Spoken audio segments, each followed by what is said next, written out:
welcome back to the channel. Out in Southern California, and rented this 2022 Indian Chieftain from Indian Motorcycles of San Diego, and I'm going to give my opinion on it. Had this bike for 24 hours. I'm heading back to the dealer right now to return it early Sunday morning. Got out and rode it a little bit this morning. Before we get into this, let me remind you to please give me a like, leave me a comment. If you don't feel like typing words, as always on my channel, just leave me an emoji. Let's get this windshield up. Look at that. And as always, if you haven't already done so, hit that subscribe button. I would greatly appreciate it. So I've had this Indian Chieftain for 24 hours. Going to do my opinion on it, very similar to what I did with the Indian Challenger back last year. I'll link the video here. And just kind of give you my thoughts on it again. This is not a review. I'm just some dude that likes riding motorcycles. It's just my thoughts of the motorcycle. So, initial thought. When I first picked this bike up, I didn't like it. I got on it, left the dealer, started heading to my destination yesterday, and was just all over the place. Now, part of that may have just been me, and probably about 90% of it. But again, initial reaction was, oh crap. Controls were all off. I think I talked about the hand controls in my last video. I'll talk about it again here.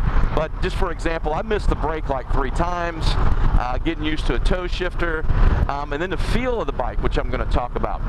So luckily I had about a 50-minute ride to get to the destination, or where I was going to be riding in the mountains, which was going to have some pretty tight curvies, some pretty technical roads, and I got a chance to familiarize myself with the bike, and a lot of that went away, and it started to grow on me, and we'll talk about that. So first of all, the looks of this bike. It is an absolute beautiful motorcycle.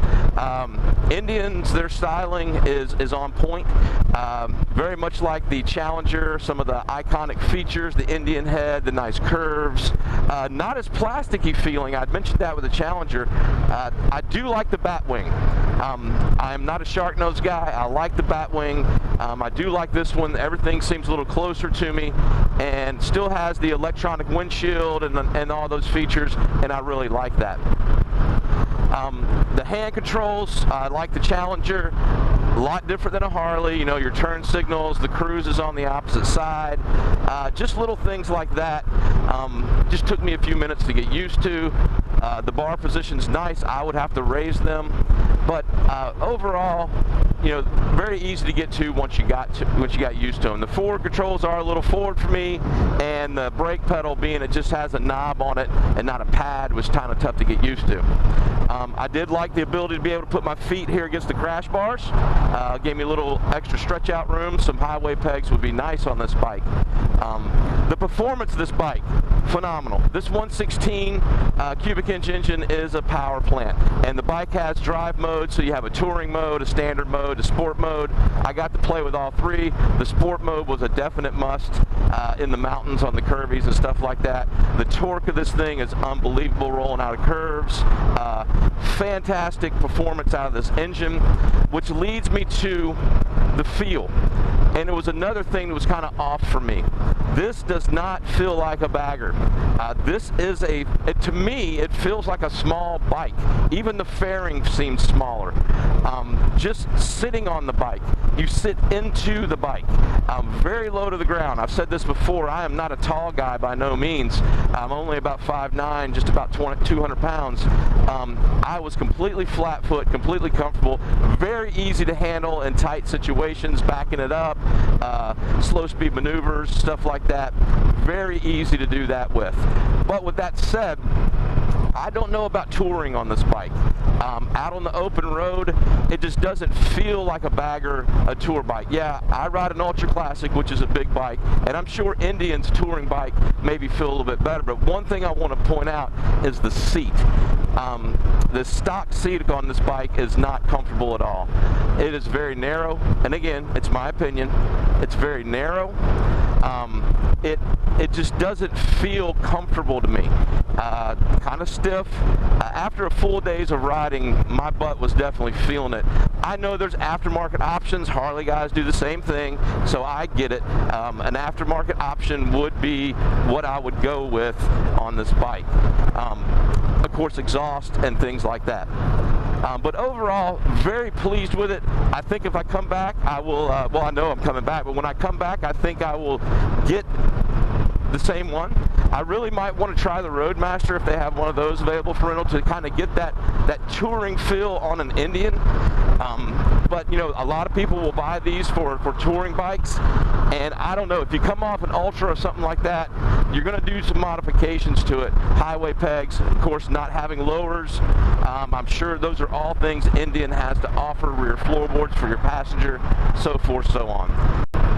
But overall, fantastic motorcycle. I have thoroughly enjoyed riding it. I enjoy riding out here in Southern California. It is a blast to get out here and ride. Right now, I'm getting lost. I got my GPS going, trying to get back to the Indian dealership. So I'll find my way back. It's got a decent GPS on it, and with that, the GPS is very easy to use, very user-friendly, very intuitive. Had no problem using the GPS yesterday, finding my way around. It got me where I needed to go. Like most automobile GPS, there is a little bit of a lag, but if you're paying attention and looking for your streets and your exits, very easy. I don't like voice prompts. I always turn that off, and I just glance and I keep in my head what my next exit or my next turn is. But overall, fantastic motorcycle. If you get an opportunity to ride one, go do it. I would, if you're thinking about buying one, I would definitely recommend do a rental. Go out and rent it for a little while, see how it feels. Now, before I go, I want to just say a little bit about Indian Motorcycles of San Diego. Fantastic dealership out there. I met some great people when I was there. I happened across Stacy and Dave from their riding group, very similar, I guess, to Hog. Met them at the dealer, visited with them, and when I was out and about, I ran to them at Josie's hideout, and we had a bottle of water together and visited. It was great seeing them, and they were bending over backwards, giving me routes, invited me to go on a ride with them next time I'm out here. So definitely going to take them up on that. So really great people there at Indian Motorcycles of San Diego. The rental process was phenomenal. They bent over backwards for me. When I made the reservation online, I couldn't figure out how to apply my military discount. They said they were going to take care of that for me. Overall, just over $200 for the day, for 24 hours on this bike, which is way cheaper than some of the other competitors. So if you like renting motorcycles, you may want to consider an Indian. Their prices are right, and you're still dealing with a dealer, so you get that peace of mind. One thing I will say about Indian of San Diego and the rental, some advice I would give to them. One thing that really got on my nerves with this motorcycle, it appears somebody put some 87 octane in it. You have to return the bike full, and I think with gas prices, somebody got a little cheap and didn't put 91 in it. So yesterday when I took off, it was pinging really, really bad. I got down to about a half a tank. I topped it off. It got a little better. I just topped her off with 91. She should be good to go. So I'm going to mention that to them. I don't know how they could check that. The only thing I can think is make the customer, when they return the bike, provide a receipt proving they put 91 in it. That's the only thing I could think of, because to get the full enjoyment of the bike, you want the full performance of the bike, and if people are putting the wrong gas in it, it kind of puts a damper on it, especially if you're thinking about buying one. That could be something you like, ooh, wait a minute, why is this thing pinging? I don't know if I want this motorcycle. So that's the one negative comment I would have for the rental through Indian Motorcycles of San Diego. But other than that, fantastic experience. So that's it for this video. I hope you guys enjoyed. Go out and check out Indian Chieftain, Indian Challenger, did a video on that as well. And I'm getting ready to return this thing, head back to my hotel. Got some stuff to do to get ready for the work week. And that's it. This ride is what I needed in the middle of this work. So it was perfect. I got my head back on straight and I'm good to go. So in the meantime, you guys be careful. You guys be safe. Always keep your shiny side up. And we'll talk to you next time.